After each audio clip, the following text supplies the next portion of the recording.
Hello there. To start things off, let me tell you that yes, this looks like a Toyota 86, but it's not one. It's actually the all-new Toyota GR86. Haha. Okay, it does look like it, and it is it. But now Toyota does this thing where they put GR in front of their new and more sporty versions of their cars. Like the GR Yaris from a few videos ago. So here's the new GR86. Have fun.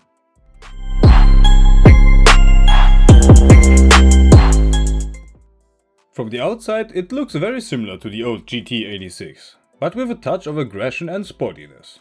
It looks also a bit bigger with two available trims, the base model and the premium trim. The base version starts at $29,000 and the premium at $31,000. The premium gets 18-inch alloys and the base one gets 17-inch wheels. The premium also gets better tires over the base version, namely Michelin Sport tires.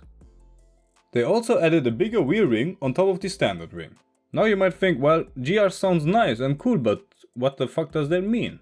I asked myself the same question, and apparently it stands for Gazoo Racing. That's a racing division within Toyota.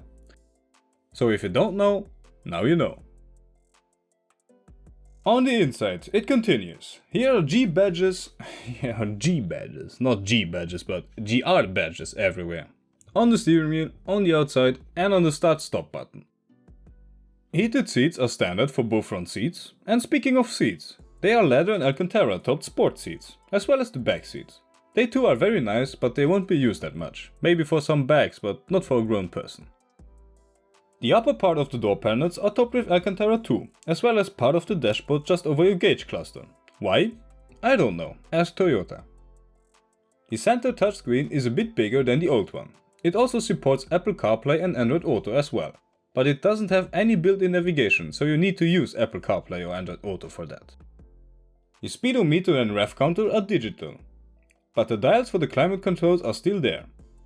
Now here is the traction control button, and it doubles as a track mode button, because if you press it, then the stability control goes off obviously, but the car also goes into track mode, which changes the driver's display to a more sporty design.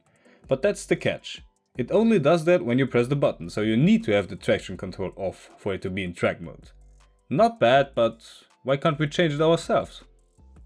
The old school handbrake remains as well as the not so small trunk space. Now the part where many heads dropped in the past, the engine.